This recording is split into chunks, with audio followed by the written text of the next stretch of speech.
All right, joining us now for more is Trump's senior advisor for the U.S. Agency for Global Media, Kari. Kari, so good to see you. Happy Friday.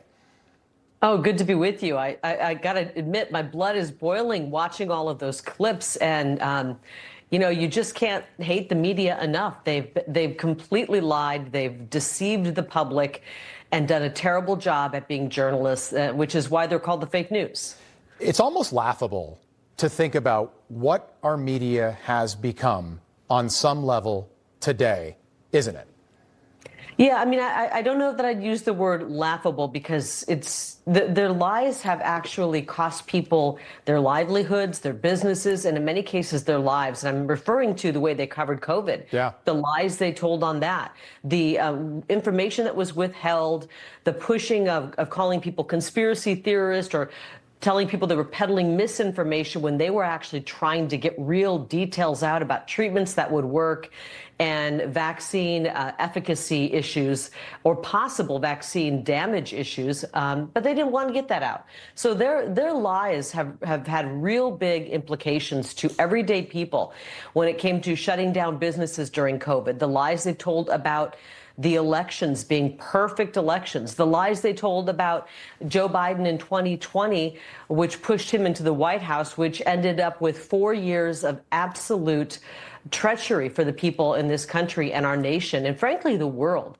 The world was less safe because of the lies that were told on COVID and the 2020 election, which led to Joe Biden even being in the White House. You worked in the media for a long time, Kari. Can you think of a story, local or national, recently, where the media has told the truth and nothing but the truth? I can't.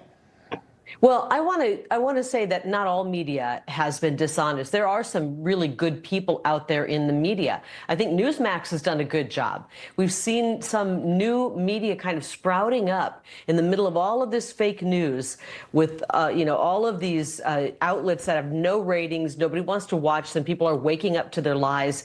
But at the same time, we're seeing alternative news growing, and it's becoming more powerful. And so I think there's a real bright spot still to come for the media. And I'm really happy with some of the great outlets out there that have been the truth tellers. I appreciate you saying that. The New York Times had a piece about that this week, pointing out that Democrats don't have the same independent media backers that Republicans do. Democrats throw money at a problem countering GOP clout online. And you think about it, Kari, so it's not even to plug Newsmax, but there is no Newsmax of the left. They've got CNN and MSNBC to the Fox and Newsmax, but they don't have a Megyn Kelly podcast. They don't have a Tucker Carlson. How big a problem is that for them moving forward? Well, they've never had to view it as a problem because they owned all the media. I mean, they had all of the main broadcasting networks where they were using, in really in many cases, the Mockingbird media. There was CIA influence. I mean, Radio Free Asia RFA started with, was a CIA funded operation. So you can tie these links right back to the CIA. And the left has always owned the media and controlled the narrative. And because of the lies that were told and the awakening that's happened in America and around the globe, people demanded other sources for information. That's where these great podcasts that you mentioned have come from. Yeah. That's why Newsmax grew, because you guys were willing to, at an uncomfortable time, stick your necks out and tell the truth, even though it meant you were going to be called names. Everyone said, and spreading misinformation. They threw those words around, tried to censor you. And thankfully, outlets like yours, and there are others out there, have trudged forward and said, we don't care, we're going to tell the truth. And so I think in some ways, it's been very revealed. It's been revealed to everybody that the fake news media has been lying and deceiving us. And at the same time, we're seeing an outgrowth of really incredible new wave of journalists that have come forward. Just about 10 seconds, Kari, but because you're the senior advisor for the U.S. Agency for Global Media, Russia Today, RT, Joe Biden banned it here in the U.S. Is there any plan to bring it back? RT, I don't have any control over that. That's not part of the U.S. Agency for Global Media.